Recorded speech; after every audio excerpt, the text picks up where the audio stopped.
નમસ્કાર મિત્રો, આપણી યુટ્યુબ ચેનલમાં આપનું હાર્દિક સ્વાગત છે મિત્રો। દેશ અને દુનિયાભરના તમામ તાજા સમાચાર સૌથી પહેલા જોવા માટે અત્યારે જ સબસ્ક્રાઇબ કરી લેજો મિત્રો। અત્યારે હાલના સૌથી મોટા સમાચાર સામે આવે છે। જી હા, અત્યારે હાલમાં સૌથી મોટી ચોંકાવનારી ઘટનાના સમાચાર સામે આવે છે મિત્રો। વાત કરીએ તો અત્યારે હાલમાં હાથીને ચીડાવવું ભારે પડ્યું મિત્રો। બુદ્ધને કચડીને સૂંઢમાં લઈને દૂર ફેંકી દીધો। ગત માહિતી મુજબ આપણે જણાવી દઈએ કે મિત્રો અત્યારે હાલ હાથી એક બુદ્ધિશાળી પ્રાણી છે મિત્રો। તમે હાથી અને માણસો વચ્ચે મિત્રતાના ઘણા કિસ્સાઓ જોયા છે, પરંતુ જ્યારે કોઈ પ્રાણીનું બળપૂર્વક પીડાવવામાં આવે તો ત્યારે તે પરિણામ સારું આવતું નથી મિત્રો। હાથીને છેડતી કરનારા 62 વર્ષીય વ્યક્તિ સાથે કંઈક આવું થયું મિત્રો। સંપૂર્ણ માહિતી વિડીયો મળતી રહેશે। વિડીયો ગમતો વિડીયોને એક લાઈક, ચેનલ સબસ્ક્રાઇબ કરવાનું ભૂલતા નહીં।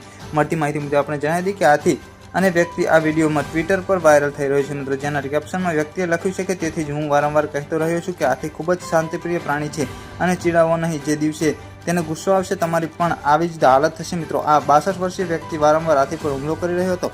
આ ઘટના દક્ષિણ ભારતના કરહાલની જો હોવાનું કહેવામાં આવી રહ્યું છે। વધુ માહિતી મુજબ આપણે પણ જણાવી દઈએ કે અહીં એક વ્યક્તિ વારંવાર હાથીને ચીડાવતો હતો મિત્રો।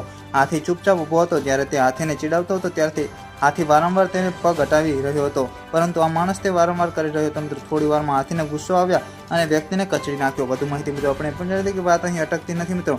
મારણ પોતાની જાતને કાબૂમાં રાખવાના કે ભાગવાનો પ્રયત્ન કરે છે મિત્રો। તે પહેલા હાથીએ તેને ખરાબ રીતે કચડી નાખ્યો હતો મિત્રો। હાથીએ તેને એક પછી એક તેને બંને પગ તેના પર મૂક્યા હતા મિત્રો। વ્યક્તિ હાથીના પગ નીચે ખરાબ રીતે કચડી જતા મૃત્યુ પામ્યો છે।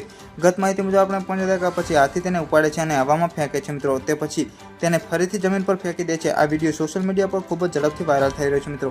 ક્લિપ જોયા પછી બધાને આશ્ચર્ય લાગે છે કે હાથીનો ગુસ્સો એટલો ખતરનાક હોઈ શકે છે। આ 62 વર્ષના વ્યક્તિ માટે હાથીને ચીડાવવું મોંઘું સાબિત થયું મિત્રો। પલ પલની માહિતી વિડીયો મળતી રહેશે। વિડીયો ગમે તો વિડીયોને લાઈક, ચેનલ સબસ્ક્રાઇબ કરવાનું ભૂલતા નહીં।